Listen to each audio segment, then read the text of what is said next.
Friends, ಪ್ರೇಮ ಕಾವ್ಯ ಬುಧವಾರದ ಸಂಚಿಕೆ ಏನಾಗ್ತಾ ಇದೆ ಅಂತ ನೋಡ್ಕೊಂಬರೋಣ ಫ್ರೆಂಡ್ಸ್. ಅದಕ್ಕಿಂತ ಮುಂಚೆ ನೀವು ಚಾನಲ್ನ ಸಬ್ಸ್ಕ್ರೈಬ್ ಮಾಡದೆ ನೋಡ್ತಾ ಇದ್ದೀರಾ ಅಂದರೆ ದಯವಿಟ್ಟು ಸಬ್ಸ್ಕ್ರೈಬ್ ಮಾಡಿ. ನೀವು ಸಬ್ಸ್ಕ್ರೈಬ್ ಮಾಡೋದ್ರಿಂದ ನಾನು ಹಾಕೋ ಪ್ರತಿಯೊಂದು ಎಪಿಸೋಡ್ ಕೂಡ ನಿಮಗೆ ಫಸ್ಟ್ ನೋಟಿಫಿಕೇಶನ್ ಬರುತ್ತೆ, ನೀವೇ ಫಸ್ಟ್ ವಾಚ್ ಮಾಡ್ಬೋದು ಫ್ರೆಂಡ್ಸ್. ಹಾಗೆ ಈ ವಿಡಿಯೋ ಇಷ್ಟ ಆದಲ್ಲಿ ಲೈಕ್ ಮಾಡಿ, ಶೇರ್ ಮಾಡಿ, ಕಮೆಂಟ್ ಮಾಡಿ ಫ್ರೆಂಡ್ಸ್. ಓಕೆ, ಈ ಒಂದು ಎಪಿಸೋಡ್ನಲ್ಲಿ ಕಾವ್ಯ ಚೆನ್ನಾಗಿ ಬೈತಾ ಇದ್ದಾಳೆ ಪ್ರೇಮಗೆ. ನಿನ್ನಿಂದ ನನ್ನ ಲೈಫ್ ಹಾಳಾಗೋಯ್ತು, ನೀನು ಒಂದೇ ಒಂದು ಸುಳ್ಳು ಹೇಳಿದ್ರಿಂದ ಇವತ್ತು ನಾನು ಮಾದೇವನ ಜೊತೆ ಬದುಕಂಗಾಯಿತು. ನೀನು ಅವತ್ತೊಂದು ಸುಳ್ಳು ಹೇಳಿರಲಿಲ್ಲ ಅಂತಂದಿದ್ರೆ ಇವತ್ತು ನನ್ನ ಜೀವನ ಎಷ್ಟೋ ಚೆನ್ನಾಗಿರ್ತಾ ಇದ್ದು, ನನ್ನ ಕನಸೆಲ್ಲ ನುಚ್ಚುನೂರು ಆಗ್ತಾ ಇರಲಿಲ್ಲ, ನಿನ್ನಿಂದನೇ ಇಷ್ಟೆಲ್ಲ ಆಯಿತು ಅಂತ ಚೆನ್ನಾಗಿ ಬೈತಿದ್ದಾಳೆ. ಆಗ ಪ್ರೇಮ ಹೇಳ್ತಿದ್ದಾಳೆ, ಅದು ನನ್ನ ಮಾತು ಕೇಳೇ ಕಾವ್ಯ ಅಂತ ಇಟ್ಕೊಳಕ್ಕೆ ಹೋಗ್ತಾಳೆ. ನೀನು ನನ್ನನ್ನು ಟಚ್ ಮಾಡಬೇಡ, ನಿನ್ನ ನೆರಳು ಕೂಡ ನನಗೆ ಬೀಳಬಾರ್ದು ಅಂತ ಬೈದು ಬಿಡ್ತಾಳೆ ಅವಳಿಗೆ ಪ್ರೇಮಗೆ. ಆಗ ಪ್ರೇಮ ಹೇಳ್ತಿದ್ದಾಳೆ, ಇಲ್ಲ ಕಡೆ ನನ್ನ ಮಾತು ಕೇಳಿ, ಅವತ್ತು ನನ್ನ ಮದುವೆ ನಿಂತೋದ್ರೆ ಆ ಚೌಟಿನಲ್ಲಿ ನಿನ್ನ ಮದುವೆ ಆಗುತ್ತೆ ಅಂತ ನಾನು ಕನಸಲ್ಲೂ ಅಂದ್ಕೊಂಡಿರಲಿಲ್ಲ, ನಾನು ನಿಜವಾಗ್ಲೂ ನನಗೆ ಗೊತ್ತೇ ಇಲ್ಲ ಹಿಂಗಾಗುತ್ತೆ ಅಂತ ಹೇಳ್ತಾಳೆ. ಆಗ ಕಾವ್ಯ ಹೇಳ್ತಿದ್ದಾಳೆ, ಈಗ ಇನ್ನೇನು ಮಾಡೋಕ್ಕಾಗುತ್ತೆ, ಹಾಗೆ ಆಗೋಯ್ತು, ನಿನ್ನೊಂದು ಸುಳ್ಳಿಂದ ನನ್ನ ಜೀವನನೂ ಹಾಳಾಗೋಯ್ತು, ನೀನೊಂದು ಕ್ಷಣನೂ ಈ ಮನೆಯಲ್ಲಿ ಇರಬೇಡ, ನನಗೆ ಮುಖನೂ ತೋರಿಸ್ಬೇಡ, ನೀನು ನನಗೆ ಅಕ್ಕನೇ ಇಲ್ಲ, ಸತ್ತೋಗಿದ್ದಾಳೆ, ನನಗೆ ಯಾರೂ ಇಲ್ಲ, ನಾನು ಒಬ್ಬಳೇ ಅಂತ ನಾನು ಬದುಕ್ತೀನಿ, ಇಲ್ಲಿಂದ ಹೋಗ್ತಾ ಇರು ಅಂತ ಹೇಳಿ ಅವಳು ಒಳಗಡೆ ಹೊರಟೋಗ್ತಾಳೆ ಕಾವ್ಯ. ಮತ್ತಿಲ್ಲಿ ಪ್ರೇಮ ತುಂಬಾ ಹೇಳ್ತಾ ಇದ್ದಾಳೆ. ರಾಮ ಅವಳ ಹೆಗಲ ಮೇಲೆ ಕೈ ಹಾಕ್ಕೊಂಡು, ಅಳ್ಬೇಡ ಬಿಡು ಪ್ರೇಮ, ನಾನಿದ್ದೀನಿ, ಹೇಳಬೇಡ, ಈ ಮನೆಯಲ್ಲಿ ನಾವು ಇನ್ನೊಂದು ಕ್ಷಣನೂ ಇರೋದು ಬೇಡ, ನಾವು ಹೊರಟೋಗೋಣ, ಇಲ್ಲಿ ನಮಗೆ ಮರ್ಯಾದೆ ಇಲ್ಲ, ಇಲ್ಲದೆ ಹೋಗಿರೋ ಜಾಗದಲ್ಲಿ ನಾವು ಇರಬಾರ್ದು, ಹೊರಟೋಗೋಣ ಅಂತ ಹೇಳಿ ರಾಮ್ ಪ್ರೇಮನ್ನ ಕರ್ಕೊಂಡು ಹೊರಡ್ತಾನೆ.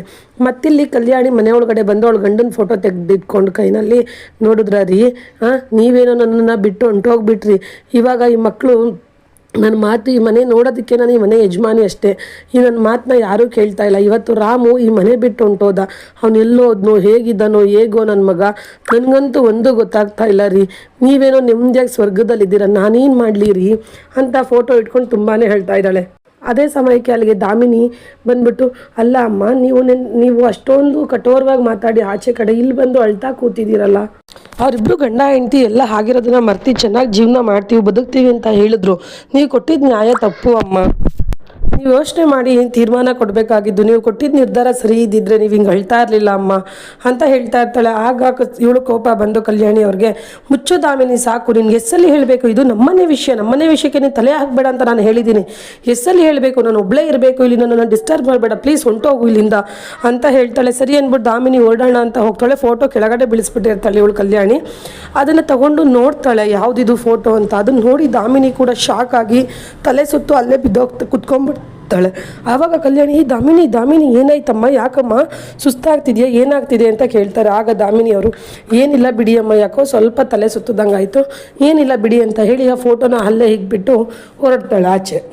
ಮತ್ತೆ ಇಲ್ಲಿ ಪ್ರೇಮ ಮತ್ತು ರಾಮ್ ಇಬ್ಬರು ಕೂಡ ಮನೆ ಹುಡ್ಕೊಂಡು ವಾಣಿ ಹತ್ರ ಬರ್ತಾರೆ. ವಾಣಿಯವ್ರು ಚಿಕ್ಕಪ್ಪನ ಮನೆನ ತೋರಿಸ್ಬಿಟ್ಟು ಚಿಕ್ಕಪ್ಪನ ಮನೆ ಹತ್ರ ಕರ್ಕೊಂಬಂದ್ಬಿಟ್ಟು, ನೋಡಿ ಅಣ್ಣ, ಇದು ನಮ್ಮ ಚಿಕ್ಕಪ್ಪನ ಮನೆ, ಈಗ ಅವರು ಬೆಂಗಳೂರಲ್ಲಿ ಎಲ್ಲ ಸೆಟಲ್ಡ್ ಆಗಿದ್ದಾರೆ, ಇಲ್ಲಿಗೆ ಅವ್ರು ಬರಲ್ಲ, ನೀವು ಇಲ್ಲೇ ಇರ್ಬೋದು, ಮನೆ ಸ್ವಲ್ಪ ಚಿಕ್ಕದು, ನಿಮ್ಗೇನು ಅಭ್ಯಂತರ ಇಲ್ಲ ಅಂದರೆ ಆರಾಮಾಗಿ ಇಲ್ಲೇ ಇರ್ಬೋದು ಅಂತ ಹೇಳ್ತಾಳೆ ವಾಣಿ.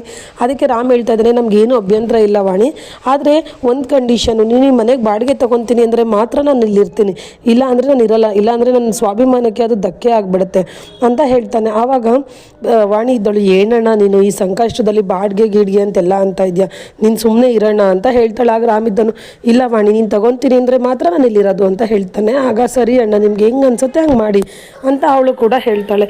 ಸರಿ ಅಂದ್ಬಿಟ್ಟು ಮನೆ ಬೀಗ ತೆಗೆದು ಒಳಗಡೆ ಬರ್ತಾರೆ.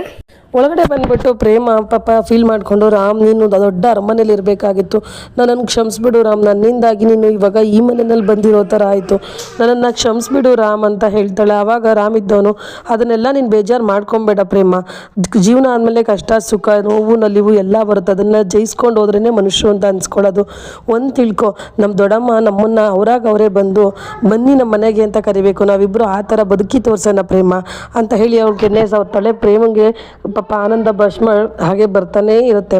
ಮತ್ತಿಲ್ಲಿ ದಾಮಿನಿಯವರು ಮನೆಯಲ್ಲಿ ಮಲ್ಲಿಗೆ ಇರಲ್ಲ, ನೈಟ್ ಆದರೂ ಕೂಡ ಹಾಗೆ ಓಡಾಡ್ತಾ ಇರ್ತಾರೆ. ಅಲ್ಲಿಗೆ ಕಲ್ಯಾಣಿಯವ್ರು ಬಂದು, ದಾಮಿನಿ ಯಾಕೆ ಏನಾಯಿತು, ಇನ್ನೂ ಮಲಗಿಲ್ವಲ್ಲ, ಏನು ಹುಷಾರಿಲ್ವಾ, ಮೈಗೆ ಆರಾಮಾಗಿದೆಯಾ ಅಂತ ಕೇಳ್ತಾರೆ. ಆಗ ದಾಮಿನಿ ಇದ್ದವಳು, ಏನಿಲ್ಲ ಅಕ್ಕ, ನಾನು ಆರಾಮಾಗೇ ಇದ್ದೀನಿ ಅಂತ ಹೇಳ್ತಾಳೆ. ಆಗ ಅವಳು ಕಲ್ಯಾಣಿ ಕೇಳ್ಬಿಟ್ಟು ಅದನ್ನು ಖುಷಿಯಾಗಿ, ಏನಂದೆ ನೀನು ಇವತ್ತು ನನ್ನ ಅಕ್ಕ ಅಂದ್ಯಾ, ಅಯ್ಯೋ ನಂಗೆ ತುಂಬ ಖುಷಿ ಆಗ್ತಾ ಇದೆ, ಅಕ್ಕ ಅಂದ್ಯಾ ಅಂತ ಹೇಳ್ತಾಳೆ. ಆಗ ದಾಮಿನಿ ಇದ್ದವಳು, ಹಾಗೇನಿಲ್ಲ, ಅದು ಮಿಸ್ ಆಗಿ ನನಗೆ ಯಾವ್ಯಾವುದೋ ಟೆನ್ಷನಲ್ಲಿ ಸಂಬಂಧಗಳೇ ಮರ್ತೋದಂಗೆ ಆಗೋಗಿದೆ, ಹಾಗಾಗಿ ಹಂಗೆ ಅಂದೆ ಅಷ್ಟೇ ಬಿಡಿ ಅಕ್ಕ ಅಂತ ಹೇಳ್ತಾಳೆ. ಅಷ್ಟರಲ್ಲಿ ಅಲ್ಲಿಗೆ ಮಹಾದೇವ ಕೂಡ ಬರ್ತಾನೆ.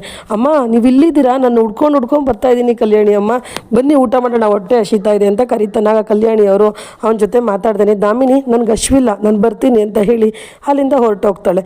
ಆಗ ದಾಮಿನಿಯವರು ನೀನೆಷ್ಟು ಒಳ್ಳೆಯವನಪ್ಪ ಮಾದೇವ, ನಿನಗೀಗ ಒಬ್ಬನೇ ಆಗೋದೆ, ನಿನಗೊಬ್ಬನೇ ಜೀವನ ಫ್ಯಾಮಿಲಿ ಎಲ್ಲ ನಿಭಾಯಿಸೋದು ಕಷ್ಟ ಅಂತ ಅನಿಸುತ್ತೆ.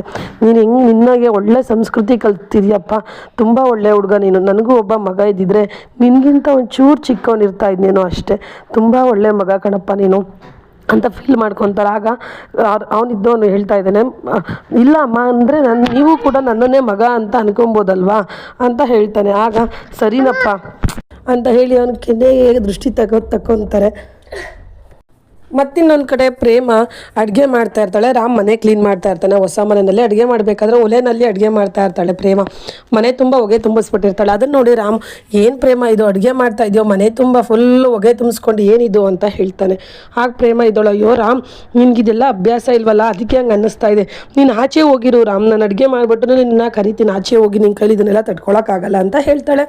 ಆಗ ರಾಮ್ ಇದ್ದವನು, ಹಾಗೆಲ್ಲ ಏನೂ ಇಲ್ಲ, ನನ್ನ ಹೆಂಡತಿ ಮಾತ್ರ ಹೊಗೆನಲ್ಲಿರ್ಬೇಕಾದ್ರೆ ನಾನು ಆರಾಮಾಗಿ ಆಚೆ ಇರೋಕ್ಕಾಗುತ್ತೆ, ಜೀವನ ಅಂದಮೇಲೆ ಕಷ್ಟ ಸುಖ ಎಲ್ಲ ಬರುತ್ತೆ, ಇಬ್ಬರು ಸೇರಿ ಅಡುಗೆ ಮಾಡೋಣ ಬಾ ಅಂತ ಹೇಳಿ ಇಬ್ಬರು ಸೇರಿ ಪ್ರೀತಿಯಿಂದ ರೊಮ್ಯಾಂಟಿಕ್ ಆಗಿ ಅಡುಗೆ ಮಾಡ್ತಾರೆ. ಅಡುಗೆ ಮಾಡಾದ್ಮೇಲೆ ಪ್ರೇಮ ಇದ್ದವಳು, ರಾಮ್ ನೀವು ತಿನ್ನಿ, ನೀವು ತಿಂದಾದ್ಮೇಲೆ ನಾನು ತಿಂತೀನಿ ಅಂತ ಹೇಳ್ತಾಳೆ. ಆಗ ರಾಮ್, ಅದೆಲ್ಲ ಏನು ಫೀಲಿಂಗ್ಸ್ ಏನು ಬೇಕಾಗಿಲ್ಲ, ಗಂಡ ತಿಂದಮೇಲೆ ಹೆಂಡತಿ ತಿನ್ನಬೇಕು ಅನ್ನೋ ಸೆಂಟಿಮೆಂಟ್ ಎಲ್ಲ ಏನು ಬೇಡ, ಬಾಯಿ ಮುಚ್ಕೊಂಡು ನಾನು ತಿನ್ನಿಸ್ತೀನಿ, ನೀನು ತಿನ್ನು ಅಂತ ಹೇಳಿ ಅವನು ಅವಳಿಗೆ ತುತ್ತು ಮಾಡಿ ತಿನ್ನಿಸ್ತಾ ಇದ್ದಾನೆ. ಪ್ರೇಮ ಅಂತೂ ಫುಲ್ಲು ಖುಷಿನಲ್ಲಿ ತೇಲಾಡ್ತಾ ಇದ್ದಾಳೆ. ಇವಳು ಪ್ರೇಮ ಕೂಡ ಅದೇ ಖುಷಿನಲ್ಲಿ ಅವನಿಗೆ ಊಟ ತಿನ್ನಿಸ್ತಾ ಇರ್ತಾ, ಅಯ್ಯೋ ರಾಮ್, ಇವತ್ತು ನೀನು ಎಂಥ ಟೇಬಲ್ ಮೇಲೆ ಕುತ್ಕೊಂಡು ಊಟ ಮಾಡ್ಬೋದಾಗಿತ್ತು, ನನ್ನಿಂದಾಗಿ ಇವತ್ತು ನೀನು ಎಲ್ದ ಮೇಲೆ ಕುತ್ಕೊಂಡು ತಿನ್ನುವಂಥ ಪರಿಸ್ಥಿತಿ ಬಂದ್ಬಿಡ್ತು ರಾಮ್, ನನ್ನನ್ನು ಕ್ಷಮಿಸ್ಬಿಡು ರಾಮ್ ಅಂತ ಹೇಳ್ತಾಳೆ. ಆಗ ರಾಮ್ ಇದ್ದನು, ಆ ಥರ ಎಲ್ಲ ಹೇಳಬಾರ್ದು, ಈಗ ನಿನಗೆ ನಾನು ಆ ಮನೇಲಿದ್ದಾಗ ನಾವು ಒಂದು 10-12 ಜನ ಜೊತೆ ಬದುಕ್ತಾ ಇದ್ವಿ, ಈಗ ಹಾಗಲ್ಲ, ಇಬ್ಬರು ಜೊತೆಯಲ್ಲಿ ಹೊಂದಾಣಿಕೆಯಿಂದ ಹೋಗಬೇಕು, ತಗೋ ತಿನ್ನು ಪೆದ್ದಿ ಅಂತ ಹೇಳಿ ಇನ್ನೊಂದ್ಸಲಿ ಹೆಂಗೆ ಮಾತಾಡಬೇಡ ಅಂತ ಹೇಳಿ ಮತ್ತೆ ಇವನು ಅವಳಿಗೆ ತಿನ್ನಿಸ್ತಾ ಪ್ರೀತಿಯಿಂದ ಊಟ ಮಾಡ್ತಾ ಇದ್ದಾರೆ ಫ್ರೆಂಡ್ಸ್.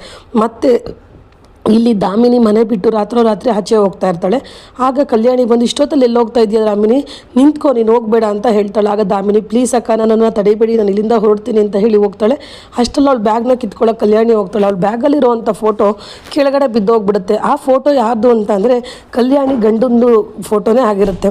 ಅದನ್ನು ನೋಡಿ ಇವಳು ಶಾಕ್ ಆಗಿ ಮನೆಯವ್ರನ್ನೆಲ್ಲ ಜೊತೆಯಲ್ಲಿ ಸೇರಿಸ್ಬಿಟ್ಟು ಹೇಳ್ತಾ ಇದ್ದಾಳೆ, ಈ ಮನೆಯಲ್ಲಿ ನನಗೇನು ಮರ್ಯಾದೆ ಸಿಗ್ತಾಯಿತ್ತು ಅಷ್ಟೇ ಮರ್ಯಾದೆ ಇನ್ಮೇಲೆ ದಾಮಿನಿಗೂ ಕೂಡ ಸಿಗಬೇಕು, ಇದು ಶ್ರೀನಿವಾಸ್ ಅಂತ ಹೇಳ್ತಾಳೆ. ಆಗ ಇವಳಿದ್ದವಳು ಹೇಳ್ತಾ ಇದ್ದಾಳೆ, ಅಲ್ಲ ಅಕ್ಕ, ನಾವೇನಕ್ಕ ಇವಳಿಗೆ ಅಷ್ಟೊಂದು ಮರ್ಯಾದೆ ಕೊಡಬೇಕು ಅಂತ ಮಹೇಶ್ವರಿ ಹೇಳ್ತಾಳೆ. ಆಗ ಅವಳು ಹೇಳ್ತಿದ್ದಾಳೆ, ಕಲ್ಯಾಣಿ ನೋಡು, ಈ ಮನೆಯಲ್ಲಿ ನಾವೇಗೆ ಸೊಸೆದಿರೋ ಇವಳು ಹಾಗೆ ಸೊಸೆನೇ, ಇವಳು ಕೂಡ ನನ್ನ ಗಂಡ ಶ್ರೀನಿವಾಸ್ ಜೊತೆ ಇನ್ನೊಂದು ಮದುವೆ ಆಗಿದ್ದಾಳೆ, ಈ ಮನೆ ಸೊಸೆ ಅಂತ ಹೇಳ್ತಾರೆ. ಮನೆಯವರೆಲ್ಲ ಶಾಕ್ ಆಗ್ತಾ ಇದ್ದಾರೆ ಫ್ರೆಂಡ್ಸ್. ನಾಳಿನ ಸಂಚಿಕೆಯಲ್ಲಿ ಏನಾಗುತ್ತೆ ರೋಚಕ ತಿರುವು ಅಂತ ನೋಡೋಣ ಫ್ರೆಂಡ್ಸ್. ಅದಕ್ಕೆ ಮುಂಚೆ ನೀವು ಚಾನಲ್ನ ಸಬ್ಸ್ಕ್ರೈಬ್ ಮಾಡದೆ ನೋಡ್ತಾ ಇದ್ದಾರೆ, ದಯವಿಟ್ಟು ಸಬ್ಸ್ಕ್ರೈಬ್ ಮಾಡೋದನ್ನು ಮರಿಬೇಡಿ. Thank you for watching, bye.